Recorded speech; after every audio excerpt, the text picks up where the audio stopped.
അനുജ, നമ്മളതിൻ്റെ ഇടയിൽ ചില വാർത്തകൾ വരുന്നുണ്ട്. അപ്പോൾ പ്രേക്ഷകരുടെ അറിവിലേക്കായിട്ട് പറയുകയാണ്, ഈ ജ്യോതിർഗമയുടെ സംപ്രേഷണത്തിനിടയിലും വാർത്തകൾ നമ്മൾ അവഗണിക്കില്ല, വാർത്തകൾ കൊടുത്തുകൊണ്ടിരിക്കും.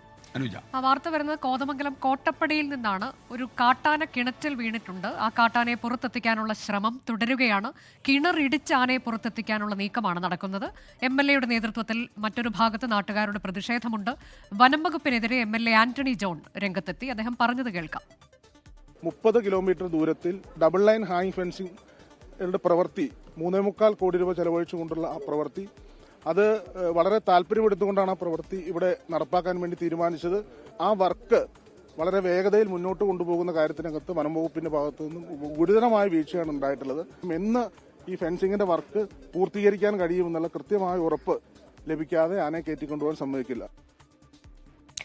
റാഫി കരീമാണ് വിശദാംശങ്ങളുമായി ചേരുന്നത്. റാഫി, ഇതിൽ നാട്ടുകാരുടെ പ്രതിഷേധം ഒരു ഭാഗത്തുണ്ട്. അവർ കുറേ ആവശ്യങ്ങളൊക്കെ പറയുന്നുണ്ട്. പക്ഷേ അതിനേക്കാൾ ഇപ്പോൾ പ്രധാനം ഈ കാട്ടാനെ പുറത്തെത്തിക്കുക എന്നുള്ളത് തന്നെയാണ്. അതിനുള്ള നീക്കങ്ങൾ നടക്കുന്നില്ലേ?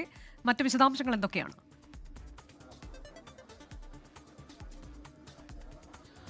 അനുജ, ഈ കാട്ടാനയെ പുറത്തെത്തിക്കുന്നതിന് വേണ്ടിയുള്ള ശ്രമങ്ങൾ നിലവിൽ നിർത്തിവച്ചിരിക്കുകയാണ്. ഏകദേശം അരമണിക്കൂറാകുന്ന ഈ ശ്രമങ്ങൾ നിർത്തിവച്ചിട്ട് ആന്റണി ജോൺ MLA സ്ഥലത്തെത്തി നാട്ടുകാരുടെ ഭാഗത്ത് നിന്നുകൊണ്ട് അദ്ദേഹം നടത്തിയൊരു പ്രതിഷേധത്തിനൊടുവിലാണ് ഈ നീക്കങ്ങളെല്ലാം നിർത്തിവച്ചിരിക്കുന്നത്. അല്പസമയം മുൻപ് അദ്ദേഹം മാധ്യമങ്ങളോട് സംസാരിച്ചിരുന്നു. അപ്പോൾ പ്രധാനമായും പറഞ്ഞത് ഈ ഫെൻസിംഗ് അടക്കമുള്ള കാര്യങ്ങളിൽ തീരുമാനമാകാതെ ഇനി ഈ പ്രവർത്തനങ്ങളുമായി മുന്നോട്ട് പോകാൻ വനംവകുപ്പിനെ അനുവദിക്കില്ല എന്നുള്ളതാണ് MLA യുടെ നേതൃത്വത്തിലുള്ള പ്രതിഷേധക്കാർ തീരുമാനമെടുത്തിരിക്കുന്നത്. അതിൽ ഇവർ പറയുന്നത് DFOയുമായി ഇനി ഒരു ചർച്ചയ്ക്കില്ല എന്നുള്ള നിലപാടാണ്.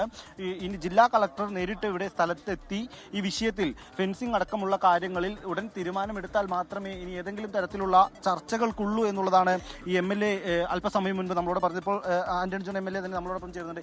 എന്താണ് നിലവിൽ എടുത്തിരിക്കുന്ന തീരുമാനം? നിലവിൽ വളരെ കൃത്യമായ സ്റ്റാൻഡാണ് ഞാൻ ആദ്യം പറഞ്ഞത്.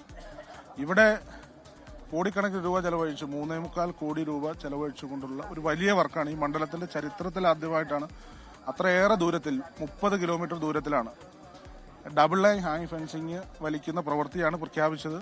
സർക്കാർ പ്രത്യേക താല്പര്യമെടുത്ത്, ബഹുമാനപ്പെട്ട മന്ത്രിയടക്കം പ്രത്യേക താല്പര്യമെടുത്തതിന്റെ ഭാഗമായിട്ടാണ് ആ വർക്ക് വന്നത്. അപ്പോൾ അതിന്റെ തുടർച്ചയിൽ ഞാൻ തന്നെ ആവശ്യപ്പെട്ടതിന്റെ അടിസ്ഥാനത്തിലാണ് ഇവിടെ മന്ത്രി തന്നെ നേരിട്ടെത്തി അതിന്റെ നിർമ്മാണോദ്ഘാടനം നിർവഹിച്ചു. തുടർന്ന് ആ വർക്ക് ആരംഭിച്ചു. പക്ഷെ വർക്ക് ആരംഭിച്ചുവെങ്കിലും ആ വർക്ക് വേഗതയിൽ മുന്നോട്ട് കൊണ്ടുപോകുന്ന കാര്യത്തിനകത്ത് വനം വകുപ്പ് ഉദ്യോഗസ്ഥർക്ക് ഗുരുതരമായ വീഴ്ചയാണ് ഉണ്ടായിട്ടുള്ളത്. അപ്പോൾ ആ കാര്യത്തിനകത്ത് ഒരു കൃത്യമായ, ഒരു വ്യക്തമായ ഒരു ഉറപ്പ് ഞങ്ങൾക്ക് ലഭിക്കണമെന്നുള്ളതാണ് എനിക്ക് ഈ അവസരത്തിൽ ആവശ്യപ്പെടാനുള്ളത്. ഈ വനം വകുപ്പ് ഉദ്യോഗസ്ഥരുടെ കണക്കനുസരിച്ച് 8 മണിക്കൂർ കഴിഞ്ഞിരിക്കുന്നു ഈ കാട്ടാന കിണറ്റിൽ വീണിട്ട്. അപ്പൊ ഇത് ഇനിയും ഈ ഇത്തരം രക്ഷാപ്രവർത്തനം വൈകി കഴിഞ്ഞാൽ അത് പലതരത്തിലുള്ള പ്രത്യാഘാതങ്ങൾ ഉണ്ടാക്കും. രക്ഷാപ്രവർത്തനം ഞങ്ങൾ ജനങ്ങളല്ല വഹിപ്പിക്കുന്നത്, അത് വഹിപ്പിക്കുന്ന അവർ തന്നെയാണ്. അതിനകത്ത് എന്ത് നിലപാട് സ്വീകരിക്കണം എന്നുള്ള എന്ത് സമീപനം സ്വീകരിക്കേണ്ടത് എന്നുള്ളത് അവരാണ് കാര്യം തീരുമാനിക്കേണ്ടത്, ഞങ്ങളല്ല വഹിപ്പിക്കുന്നത്. DFOയുമായി ചർച്ച നടത്തിയിരുന്നു. ഞാൻ പറഞ്ഞല്ലോ, ഞങ്ങൾക്ക് കൃത്യമായ ഉറപ്പ് കിട്ടണം. ഇത് എന്ന് തുടങ്ങി എന്ന് അവസാനിക്കും, അത്തരം ഒരു ഉറപ്പ് ഇതുവരെ കിട്ടിയിട്ടില്ല. നേരത്തെ പല ഉറപ്പും ഇവർ പറഞ്ഞിരുന്നു, അത് സമയബന്ധിതമായി അവർക്ക് പാലിക്കാൻ സാധിച്ചിട്ടില്ല. DFOയുമായി ചർച്ചയ്ക്കില്ല എന്ന് പറയാനുള്ള കാരണം? DFOയോട് പറയാനുള്ള എത്രയോ പ്രാവശ്യം നമ്മൾ ഇവിടെ നിന്ന് തന്നെ സംസാരിച്ചു. തീർച്ചയായും ഈ MLA സൂചിപ്പിച്ചതുപോലെ തന്നെ ഇനി ഫെൻസിംഗ് അടക്കമുള്ള കാര്യങ്ങളിൽ ശാശ്വതമായ പരിഹാരം ഉണ്ടാകുന്ന ഒരു കാര്യത്തിൽ തീരുമാനമുണ്ടാകണം എന്നുള്ളതാണ് MLA അടക്കം ആവശ്യപ്പെടുന്നത്. അതിൽ DFOയിൽ നിന്ന് ഇനി ഒരു തരത്തിലുമുള്ള ഉറപ്പുകളും സ്വീകരിക്കാൻ തയ്യാറല്ല എന്നുള്ളതാണ്. DFOയുമായി ഒരു തരത്തിലുമുള്ള ചർച്ചയ്ക്കും തയ്യാറല്ല എന്നുള്ളതാണ് നിലവിൽ MLA അടക്കമുള്ളവർ നമ്മളോട് പറയുന്നത്. ഈ നാട്ടുകാരും അതുതന്നെയാണ്, അതേ വികാരം തന്നെയാണ് നാട്ടുകാരും പങ്കുവയ്ക്കുന്നത്. ഏകദേശം 8 മണിക്കൂർ പിന്നിട്ടിരിക്കുന്നു ഈ ആന കിണറ്റിൽ വീണിട്ട്.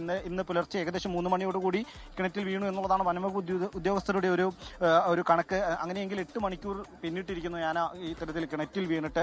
അങ്ങനെയെങ്കിൽ ഈ ഇത്തരത്തിൽ രക്ഷാപ്രവർത്തനം വൈകുന്നത്, അല്ലെങ്കിൽ ഈ ആനയെ പുറത്തെത്തിക്കാനുള്ള പ്രവർത്തനങ്ങൾ വൈകുന്നത് വലിയ പ്രതിസന്ധി സൃഷ്ടിക്കുമെന്നുള്ളതാണ് വനം വകുപ്പിന്റെ ഒരു സ്റ്റാൻഡ്. ഒപ്പം തന്നെ ഈ ജില്ലാ കളക്ടർ സ്ഥലത്തെത്തി ഈ വിഷയങ്ങളിൽ ഉറപ്പ് നൽകിയാൽ മാത്രം ഈ പ്രതിഷേധത്തിൽ നിന്ന് പിന്നോട്ട് പോകാം, ഈ പ്രവർത്തനങ്ങളുമായി മുന്നോട്ട് പോകാൻ വനം വകുപ്പിന് സമ്മതിക്കാം എന്നുള്ളതാണ് MLA അടക്കമുള്ളവരുടെ നിലപാട്. ഏതായാലും ഈ ഫെൻസിംഗ് സ്ഥാപിക്കുന്ന കാര്യത്തിൽ വനം വകുപ്പ് ഉദ്യോഗസ്ഥർക്ക് വലിയ വീഴ്ച സംഭവിച്ചു എന്നുള്ളതാണ്. വലിയ വീഴ്ചയുണ്ട്. ഇക്കാര്യത്തിലൊക്കെ ഉറപ്പ് ലഭിക്കണം, ജില്ലാ കളക്ടർ സ്ഥലത്തേക്ക് നേരിട്ടെത്തണം എന്നൊക്കെയുള്ളതാണ് നാട്ടുകാർ പറയുന്നത്. അവരുടെ ആവശ്യം അതാണ്.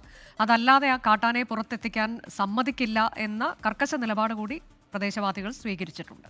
ലോകത്തെവിടെയായാലും ഏത് സമയത്തും 24 വാർത്തകളും ഓഗ്മെന്റഡ് റിയാലിറ്റി പാക്കേജുകളും എക്സ്പ്ലെയിനറുകളും വിശദമായി കാണാൻ ഞങ്ങളുടെ യൂട്യൂബ് ചാനൽ നിങ്ങൾക്ക് സബ്സ്ക്രൈബ് ചെയ്യാം.